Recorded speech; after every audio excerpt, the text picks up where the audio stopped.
Hello guys, welcome back to my channel. আমি I গেছি guys Nagaon থাকি আর একটা নতুন ব্লগ লইয়া। তো গাইস আজকে আমরা আইছি নগাঁওয়ের জখলাবান্ধায় অবস্থিত হাতিমুড়া পাহাড়ে।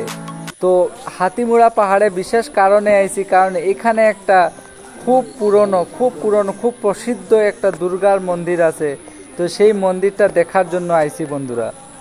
তো চলো নামার লগে আজকে আপনারাও এই হাতিমুড়ার যে দুর্গা মন্দির আছে সেই দুর্গা মন্দিরটা দেখে আইবা। আর আস্তে আস্তে আমরা মন্দিরের উপরে উঠলাম।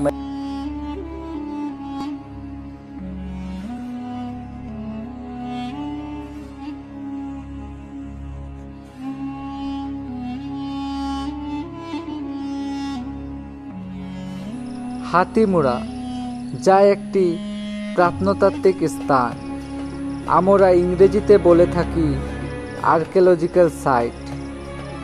এই মন্দিরটি নগাঁও জেলার জখলাবান্ধায় অবস্থিত। মন্দিরটি ব্রহ্মপুত্র নদের তীরে একটি টিলার উপরে অবস্থিত। মন্দিরটি 1745 থেকে 46 খ্রিস্টাব্দের ভিতরে আহোম রাজা প্রমত্ত সিংহ দ্বারা নির্মিত হয়েছিল।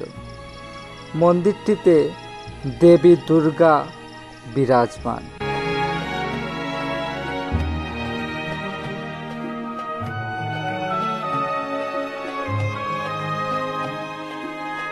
তো গাইস দেখতে পাররা যে মন্দিরটাতে ওঠার জন্য কি সুন্দর সিঁড়ি নির্মাণ করা হয়েছে। এই সিঁড়ি দিয়েই আপনারা এই মন্দিরটাতে উঠতে পারবা। চলুন বন্ধুরা, এখন আমি আপনাদের এই মন্দিরের সাথে জড়িত একটি কাহিনী শোনাই। অনেক দিন আগের কথা। একদিন আহোম রাজা প্রমত্ত সিংহ কমতাপুর থেকে ব্রহ্মপুত্র নদের দিয়ে নৌকা করে শিবসাগর যাচ্ছিলেন। যাওয়ার সময় দেখেন যে হাতিমুড়া পাহাড়ের পাশে একটি 13-14 বছর বয়সী মেয়ে ব্রহ্মপুত্র নদের জলে হাবুডুবু খাচ্ছিলেন। তারপর মেয়েটিকে ডুবতে থাকা অবস্থায় দেখে সেই নৌকার মাঝি তৎক্ষণাৎ মহারাজ প্রমত্ত সিংহকে বললেন যে, মহারাজ, একটি মেয়ে জলের মধ্যে হাবুডুবু খাচ্ছে। মহারাজ তৎক্ষণাৎ মেয়েটিকে জল থেকে তুলতে আদেশ দিলেন। তারপর মহারাজের সৈন্যরা মেয়েটিকে জল থেকে তুলে নৌকাতে রাখলেন।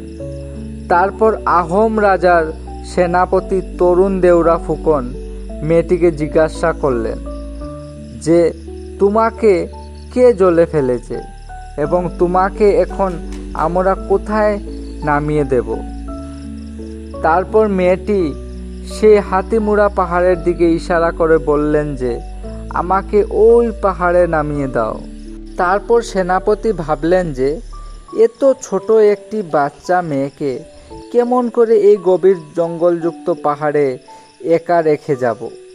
তাই ভেবে সেনাপতি নিশ্চয় করলেন যে মেয়েটিকেও তাদের সাথে শিবসাগরে নিয়ে যাবে। তারপর মেয়েটিকে নিয়ে যাওয়ার সময় নৌকা থেকে মেয়েটিকে না নামিয়ে দেওয়ার জন্য মেয়েটি রেগে নৃত্য করতে শুরু করলো এবং অদ্ভুত ভঙ্গিমা করিতে লাগিল। মহারাজ নৌকাটিতে থাকা ঘরের ভেতর থেকে বলল যে, তোমরা কেন নৌকাটি নাড়াচ্ছ? সেনাপতি বলল যে, মহারাজ, যেই মেয়েটিকে আমরা জল থেকে তুলেছিলাম সেই মেয়েটি কি অদ্ভুতভাবে নৃত্য করছে। তারপর মহারাজ বললেন যে, মেয়েটিকে জলে ফেলে দাও। রাজার আদেশ অনুসারে মেয়েটিকে জলে ফেলে দিলেন। তারপর সন্ধ্যা হলো এবং রাজা সৈন্যদের নিয়ে ব্রহ্মপুত্রর পাড়ে তাঁবু খাটিয়ে রাত কাটানোর জন্য থেকে গেলেন। তারপর রাত্র 12টার সময় সেনাপতি তরুণ দেউরা ফুকন সেই মেয়েটিকে পুনর্দেখা পেলেন এবং সাথে সাথে মহারাজকে গিয়ে বললেন যে, মহারাজ, যে মেয়েটিকে আমরা ব্রহ্মপুত্র জলে ফেলে দিয়েছিলাম সেই মেয়েটি।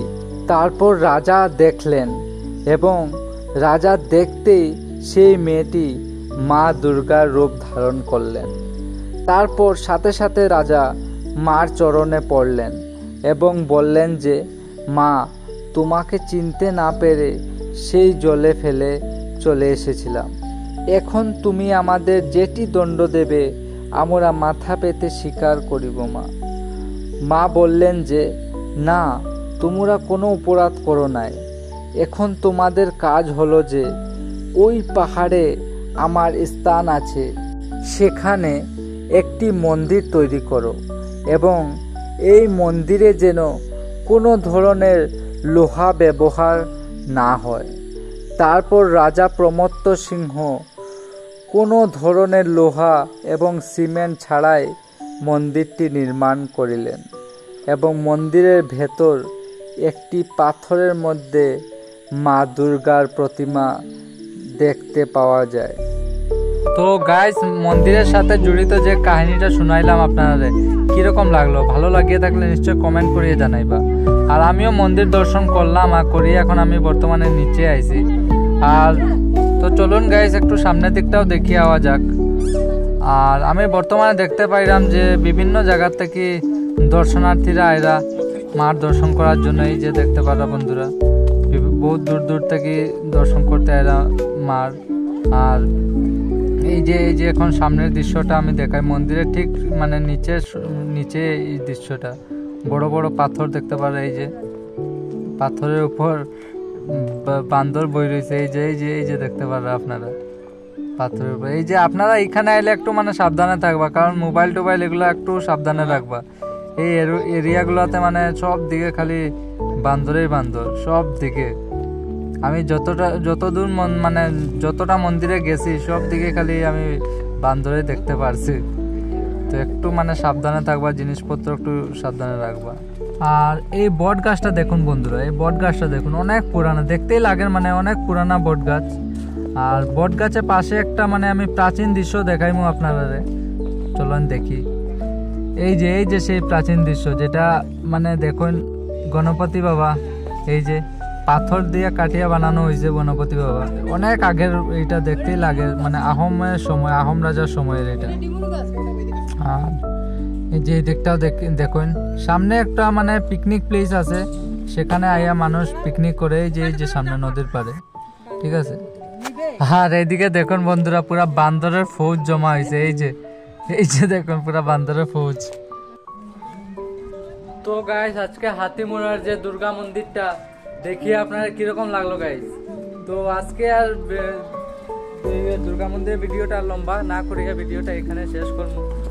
আর ভিডিওটা যদি আমার আজকে এই ভিডিওটা ব্লগটা ভালো লাগিয়ে থাকে আপনারা কমেন্টে জানাইবা।